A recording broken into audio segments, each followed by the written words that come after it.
एक छोटे से गांव में एक लड़का रहता था। वह बहुत सपने देखता था और अपने लक्ष्यों की प्राप्ति के लिए प्रयास करने का निरंतर जुनून रखता था, परंतु उसके पास न कोई साथी था, न कोई गाइडेंस। उसके परिवार में भी उसकी सपनों को कोई समझने वाला नहीं था। इसलिए उसे लगता था कि वह अकेला और जंजीरों में बंद है और उसके सपने अधूरे रहेंगे। फिर भी उसने निरंतर मेहनत की और अपने आत्मविश्वास की आवाज़ को बुलंद किया।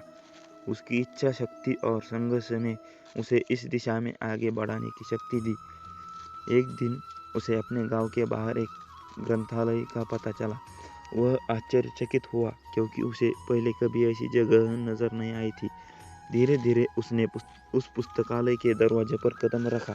वहां जाकर उसने देखा कि लोग पुस्तकों के बीच खोए हुए हैं और वह की शांततापूर्ण वातावरण देखकर वह संतुष्ट हुआ। अपनी उत्कृष्टता को पहचानते हुए उसने यह निर्णय ले लिया कि वह पुस्तकालय में अपना समय बिताएगा।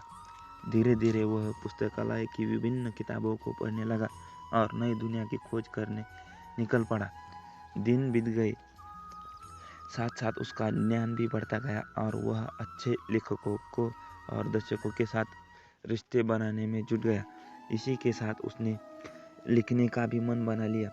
उसने कई लेख लिखे जिसमें उसका एक लेख प्रकाशित हुआ और उसे अवसर मिला अपने लेखकीय कौशल को दुनिया के सामने प्रदर्शित करने का। वह लड़का जिसने कभी अकेलापन को एक रुकावट माना था, अब वह एक प्रेरणादायक उदाहरण बन गया है। लोग उसे मान्यता देने लगे, इज्जत देने लगे और लड़का अपने लक्ष्य को अग्रसर होने में सफल हुआ। इस कहानी से हमें यह सीख मिलती है कि अकेलेपन को एक सुनहरा अवसर बना के हम अपने संघर्ष को और बढ़ना चाहिए। हमारी संयमितता, समर्पण और मेहनत से हमें अपने लक्ष्य की प्राप्ति अवश्य होती है। तो आपको यह कहानी कैसी लगी है तो हमारे चैनल को सब्सक्राइब करें। बढ़ते हमारी अगली कहानी की तरफ। संकट में साथ देना। एक गांव था जहां लोगों के बीच में अनूठा एक बंधन था। यहाँ के लोग एक दूसरे के साथ मेहनत करते, सहायता करते और एक दूसरे के साथ खुशियों और दुखों को बांटते थे। इस गांव की कहानी बहुत ही अनोखी थी। एक बार गांव में एक नया आदमी आया। उसका नाम राम था। राम बहुत ही निराशाजनक हालत में आया था।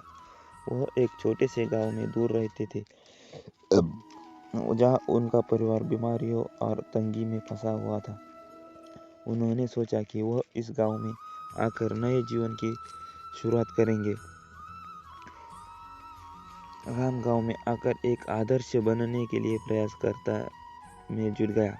वह हर काम में मेहनत करता, दूसरों की सहायता करता और सबके लिए प्रेरणा स्रोत बन गया। दूसरे लोगों की खुशियों और दुखों को बांटना ही उसे अच्छा लगने लगा। एक बार गांव में बड़ा दुख का समय आया जब गांव के मुखिया का बेटा अचानक बीमार पड़ गया। उसकी स्थिति गंभीर हो गई।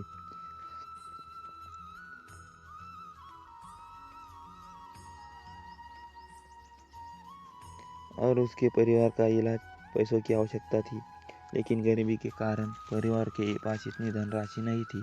जब राम ने इसे सुना, उन्होंने तत्परता से अपनी सभी बचत की राशि का उपयोग कर परिवार की मदद की।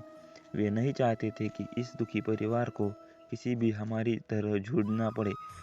उन्होंने बचत की राशि के साथ साथ दूसरे गांव वालों को भी अपील की और उन्होंने भी उस परिवार की सहायता की।